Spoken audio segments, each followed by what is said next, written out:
So now that we got that out of the way, let's look at the phases. Phase 1 is risk identification.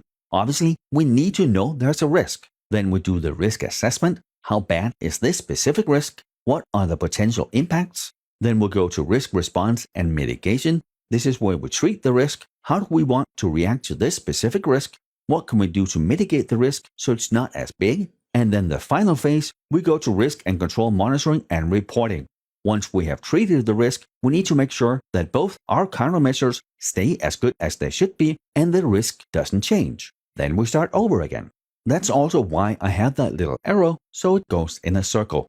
For risk identification, we start out by finding the team members that we need, and they need to be from across the enterprise. And the reason they need to be that is because we need to have people involved that use whatever we are protecting on a daily basis. We need to involve the right stakeholders. And a stakeholder is anyone who has an interest in whatever we are doing. It doesn't matter if it's risk management, if it's projects, if it's changing the lunch menu. A stakeholder has an interest in whatever we are doing. So we identify our risk management team. We have people from across the enterprise, and we have the people that use this on a daily basis. And then we also make sure we have people who are allowed to make decisions. Once we have that, we figure out what is in and what is out of scope. And all that really means is, what are we focusing on and what are we not focusing on? Both of those are equally important. If we have too wide a scope, if we focus on too many things at the same time, it's very likely we're not going to be very effective. If we have a too narrow scope, then we might not address all the risk or we might not have the right stakeholders. So we are very clear in what is in and out of scope. It's appropriate for what we're doing, and we make sure we have the right risk management team. And it's important here that they don't just send us someone random because their team has to.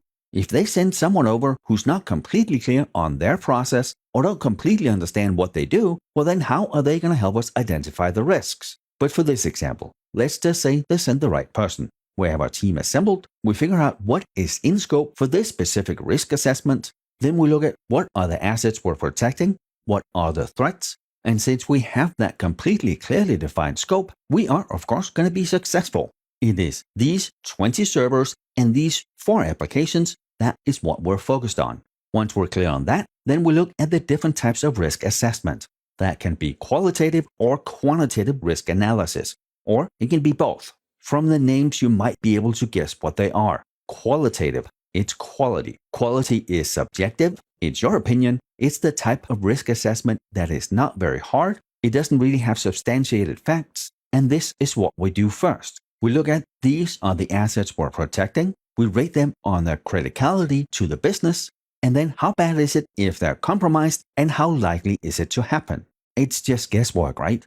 If all the servers are down, it's this bad. And it's probably this likely to happen. It's not really substantiated by any facts.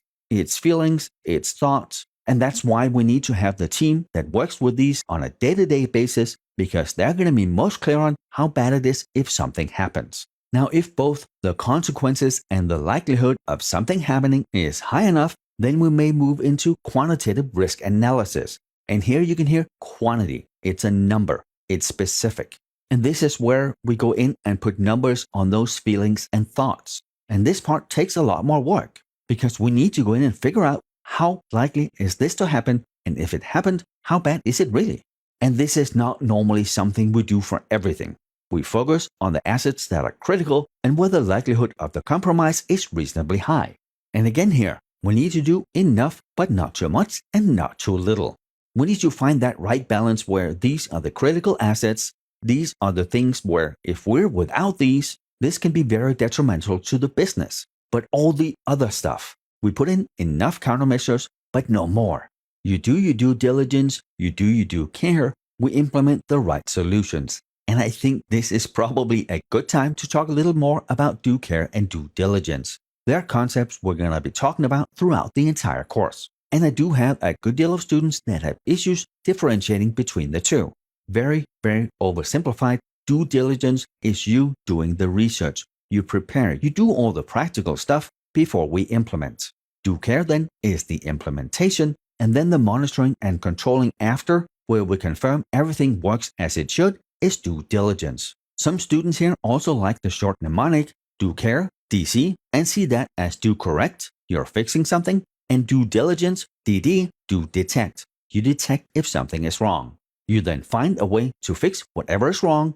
Whenever you fix it, it's the do care, DC, do correct, DD, do detect. So if we're doing a risk assessment or an audit, like we are now, then all the practical stuff we do before the actual assessment, that is due diligence. It is everything we do to prepare. We make sure we have the right people allocated, we have the right resources, we have the money we need, we have the time we need, we do the risk assessment, and all that is due diligence.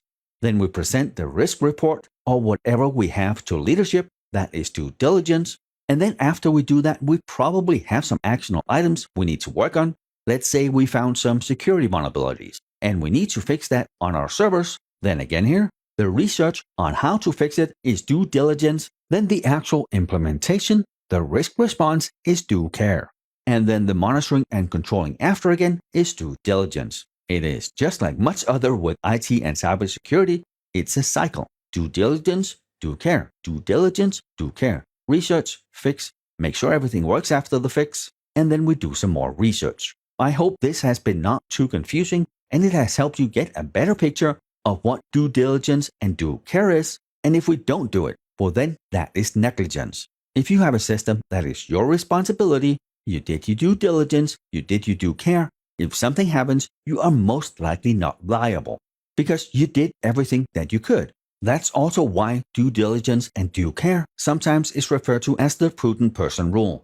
And prudent just means someone who acts with or is showing care and thought for the future. You do everything that a reasonable person would do to research and fix the problem. If you do that, you are probably not liable.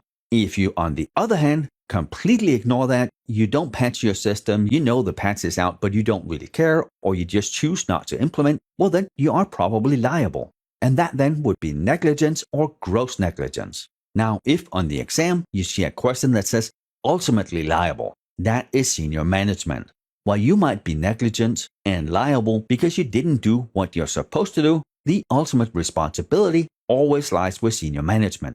Alright, I hope you're now clear on due diligence and due care. I think it was valuable to spend the time on it because first off, you need to know what it is. Secondly, it will very likely show up on the exam.